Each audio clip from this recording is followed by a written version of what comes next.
नमस्कार, मैं हूं संजय शर्मा। आप देख रहे हैं 4 पीएम न्यूज नेटवर्क। कुछ साल पहले की बात है, बड़े जोर शोर से जिससे पूछो, कांग्रेस की बात जिससे पूछो, राहुल गांधी का नाम जहां लो, एक ही लाइन, अरे वो पप्पू।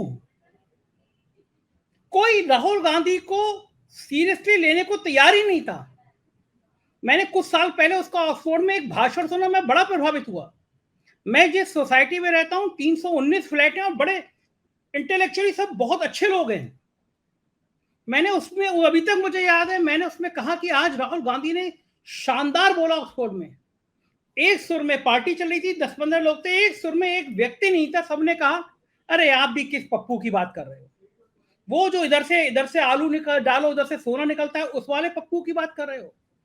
और मैं दाद मान गया राहुल गांधी की। और मैं कहूंगा कि ये जीवन में ये शांत, ये विनम्र होना, ये खामोश रह जाना, काश मुझ में भी आ जाए।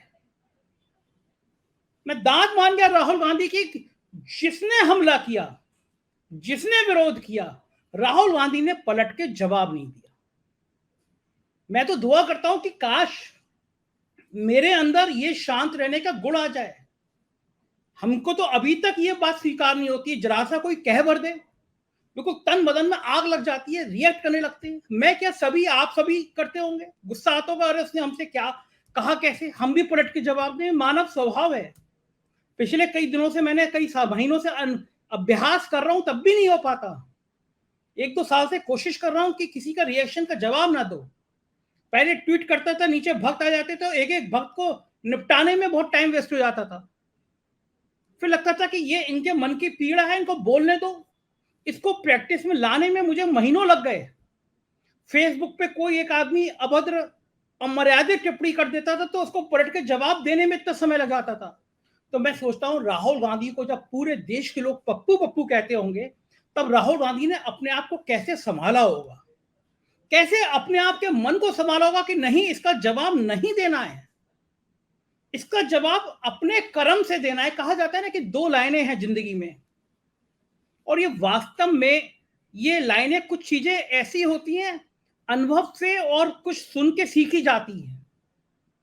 ये कहानी हर एक के लिए प्रेरणादायक है। हम लोगों को बचपन में सुनाई गई थी कि 2 लाइनें हैं, एक बड़ी लाइन है और एक छोटी लाइन है। अब छोटी लाइन को बड़ी लाइन के बराबर लाना है तो क्या करना है? तो कहा गया कि एक ही तरीका है कि उसको काट दो, बराबर हो जाएंगी। दूसरा तरीका यह है कि उस बड़ी लाइन के, उससे भी बड़ी लाइन खींचनी है, तो बड़ी लाइन को काटो मत, एक लाइन खींचो जो उससे भी बड़ी हो। तो तब फिर इस पप्पू ने एक फैसला किया कि मैं देश को जानना चाहता हूं, इस देश को परखना चाहता हूं, इस देश को समझना चाहता हूं। किसी को यकीन नहीं हुआ कि ये पप्पू कन्याकुमारी से कश्मीर तक पैदल चल देगा। लोगों ने कहा मंद बुद्धि है, पागल है, नशा करता है, कितने दिन चल लेगा। व्हाट्सएप यूनिवर्सिटी में ये अभियान चला दिया गया। जब इस पप्पू ने चलना शुरू किया तो अभियान चला दिया कि ये गांजे की चिलम पी के ये आदमी चल रहा है। लेकिन वो चलता गया, उसने बड़ी लाइन खींचता चला गया। उसने सोचा कि मुझे जवाब नहीं देना है, मुझे एक बड़ी लाइन खींचनी है। और जिंदगी में जो आदमी करता है, जो कुछ अलग करता है समाज में, वही नायक होता है। एक पगडंडी बनी हुई है, उस पगडंडी पे आप चलते चले जाइए, आपके निशान को दुनिया याद नहीं करेगी। लेकिन जब पगडंडी से अलग चलेंगे, आप अपना मार्ग अलग तलाशेंगे, तो उस मार्ग पर फिर धीरे धीरे धीरे धीरे दुनिया चलने लगती है। कहा भी जाता है कि जब आप कोई नया काम कर रहे हैं, आप कोई नई बात कर रहे हैं, तो दुनिया आपका मजाक उड़ाती है, दुनिया आपका उपहास उड़ाएगी, फिर दुनिया आपको गाली देगी, और फिर दुनिया आपको तीसरे चरण में देखना शुरू करेगी। और फिर जब चौथा चरण आएगा, तो दुनिया आपके पीछे चलने लगेगी। राहुल गांधी ने भी ऐसा किया। राहुल गांधी ने बिना बोले दिखाया कि इस देश में जहां पे हिंदू मुसलमान एक दूसरे के खून के प्यासे हो जाए, इसकी कोशिश अंबानी और अंबानी जैसे तमाम चैनल कर रहे हैं। इस देश में धर्म के नाम पर लोगों को हिंसक जानवर बनाने की कोशिश तमाम संगठन और तमाम पार्टी कर रही है। तो ऐसे में इस नायक ने सोचा कि मैं चलता हूं, और फिर नीरज जी ने कहा था मैं तो चला था अकेला, ऐसी शेर है ना, मैं तो गाली में चला, मैं तो अकेला चला था मगर लोग मिलते गए और कारवां बनता चला गया। तो लोग मिले और कारवां बन गया और अब देश राहुल गांधी को एक नायक के रूप में स्वीकार करने लगा। जब वो विदेश में जाते हैं तो बड़ी भीड़ जुड़ती है कि इस व्यक्ति में, इस शख्स में कैसे मोहब्बत इतनी आ गई, और वो मोहब्बत की दुकान अब कई जगह खुलने लगी। इसके विपरीत जाऊंगा तो 2014 में प्रधानमंत्री को लोग भगवान विष्णु का अवतार कहते थे। मेरे एक बहुत अच्छे मित्र थे, पीसीएस थे, उन्होंने मुझसे कहा कि संजय जी कैसी बातें कर रहे हैं, ये तो भगवान विष्णु का अवतार हैं।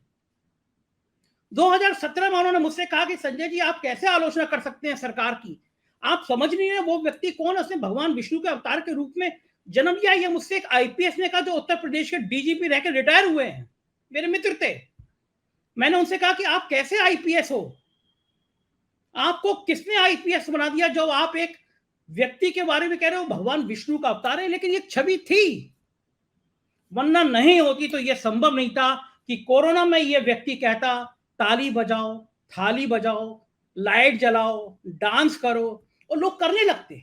ये विश्वास था, एक नायक के प्रति विश्वास था। लोगों को लगता था कि हमारा प्रधानमंत्री ऐसा है जो जादू से सब चीजें ठीक कर देगा। उसने ठीक की, उसने ठीक किया मोदी को, गोदी मीडिया को, उसने मीडिया को गोदी मीडिया बना दिया। उसने दिखा दिया कि जब मीडिया मैनेजमेंट अच्छा हो, जब मीडिया को करोड़ों रुपए दिया जाए तो देश में किसी भी व्यक्ति की छवि कैसे बनती है और फिर दुनिया उसको कैसे कैसे बातें करने लगती है। उसने बता दिया कि दरअसल मीडिया में आजादी के नाम की कोई चीज नहीं होती। उन प्रधानमंत्री ने बता दिया कि दरअसल देश को तो ईडी, सीबीआई और इनकम टैक्स चलाते हैं, और उसने बता दिया कि वो खामोश रहेंगे, वो शांति का पाठ पढ़ाएंगे, लेकिन उनके मंत्री, उनके सांसद इस देश में नफरत की बात करेंगे। भारत का माहौल जो 2014 तक था वो 2019 तक एक शख्स ने पहुंचा दिया, और फिर उसके बाद 19 के बाद 24 आने की कगार पर है। और देश में इस तरह के हिंसक माहौल हमें हर गली मोहल्ले में दिखाई देने लगे। कभी कोई पागल व्यक्ति बंदूक उठा के चलती ट्रेन में लोगों को मारने लगा, तो कहीं कोई टीचर बच्चों को मारने लगा, उसके धर्म के नाम पर पिटाई करने लगा। तो क्या है देश का माहौल, आप खुद बताइए। आपने 2014 से पहले भी देश को देखा है, 2019 के बाद भी देश को देखा है, और 2024 के बाद भी देश को देखेंगे। ये देश चलेगा, ये देश सनातन काल से चला, अनादि काल से चला आया, अनादि काल तक चलेगा। लेकिन इस देश की परंपराएं, इस देश की विचारधाराएं इतनी संकीर्ण और इतनी हिंसक होंगी, ये कम से कम मैंने तो नहीं सोचा। मैंने नहीं सोचा था कि देश का माहौल ऐसा हिंसक, ऐसा माहौल, ऐसा नफरत भरा माहौल हो जाएगा। जिस देश में वसुधैव कुटुंबकम की बात की जाती थी, वहां यह माहौल होगा।